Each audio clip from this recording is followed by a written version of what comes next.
Have you ever set a bold timeline for a major change in your organization only to realize halfway through that reality, they didn't get the memo? There's one thing every leader must remember when initiating change and defining the timeline for completing it. Before you launch your next change initiative, or if you're frustrated that a current one is taking too long, stay with me. I'm going to share 3 things you must do before you set a change timeline if you want your changes to stick and to build your organization's capacity to take on future changes. A few years ago, I listened to an interview with the mayor of a mid-sized city on the west coast of Canada. His city had just been ranked one of the 5 fastest growing cities in Canada. He spoke with pride about the city's rapid growth, the opportunities, but also the challenges with housing, infrastructure, and healthcare.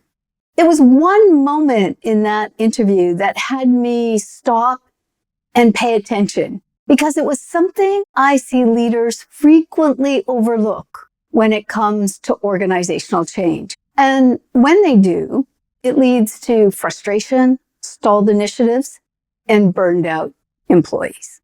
The interviewer asked, "What's your timeline for accomplishing all of this?"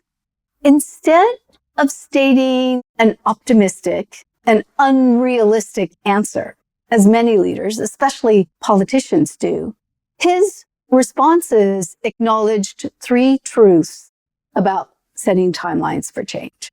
He was optimistic. He believed in the outcome and had every confidence that the city could accomplish their goals. But he also acknowledged that the optimist in him would like to say it can all be done within the next few years. However, that realization led to the second truth.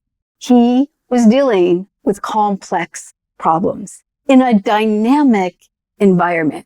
The problems that his city was facing, coupled with the rapid growth, didn't happen overnight, and they wouldn't be solved overnight.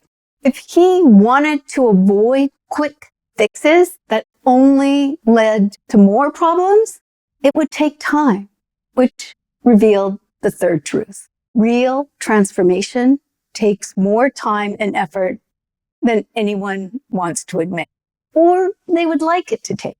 However, with focus, patience, and a clear path, he believed they would get there. Now, some may have heard these 3 truths as just political speak, but I didn't.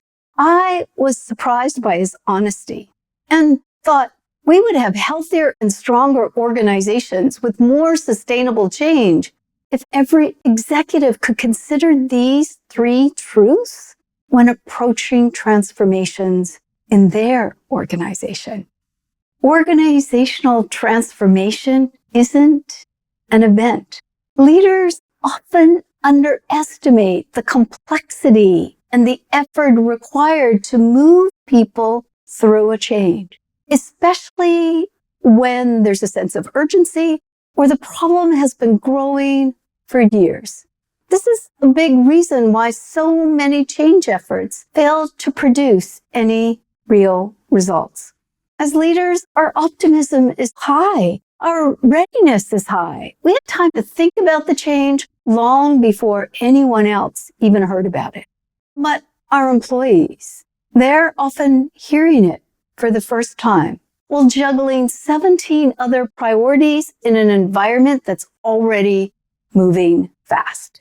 Your excitement and enthusiasm are essential, but unanchored, that enthusiasm can become dangerous. It can turn into frustration. It can turn into pressure and eventually into labels like people are resistant to change.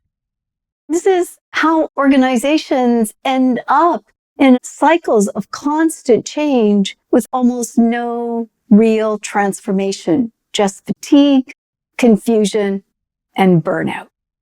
This is where realistic optimism matters. Realistic optimism says, yes, we can get there.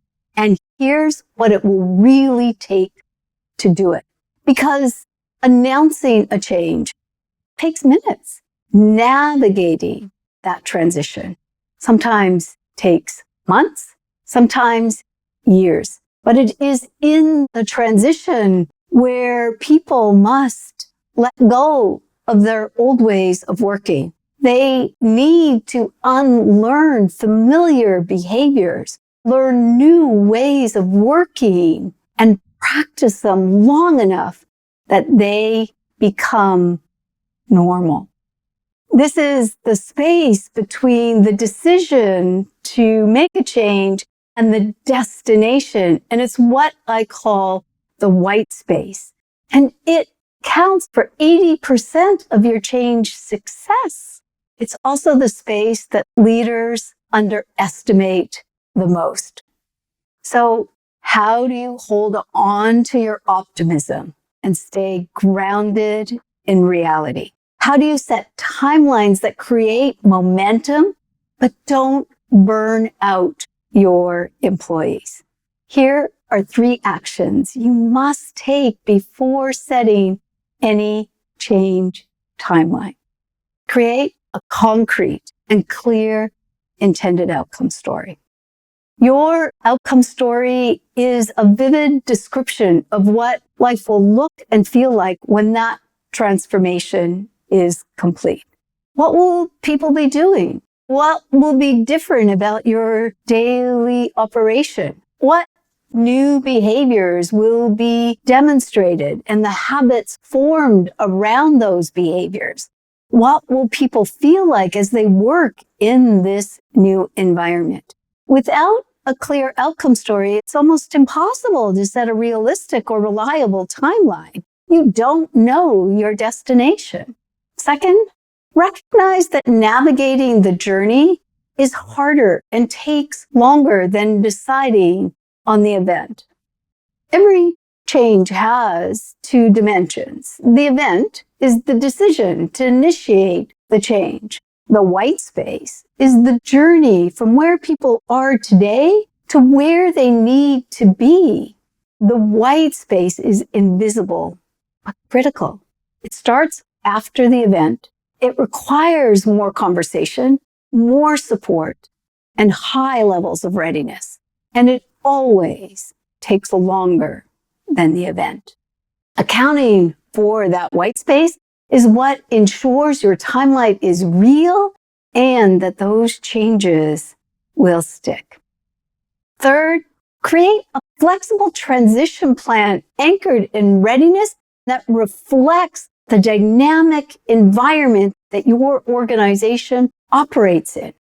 A strong transition plan isn't a project plan, and it's not a Gantt chart. It's a roadmap for building readiness. It reflects the environment you're in. What else is going on in your organization? The complexity of the change and the readiness of the people who will make your changes real. When you build your plan with the readiness mindset, you're not doing change to people. You're engaging with them to move through the process. When people are involved, they commit. And when people commit, change sticks. If you want your next change initiative to not only succeed, but to build your organization's capacity for future changes, remember, optimism is necessary, but optimism alone isn't enough. Realistic optimism, grounded in clarity, complexity, and human readiness, allows you to create a transformation that is sustainable. If you're curious about the readiness mindset and how it could help you create healthy, sustainable change, click the link below and let's have a conversation about your next transformation and make it one that truly transforms your organization. I hope you found this video helpful, and I'll talk to you soon. Bye for now.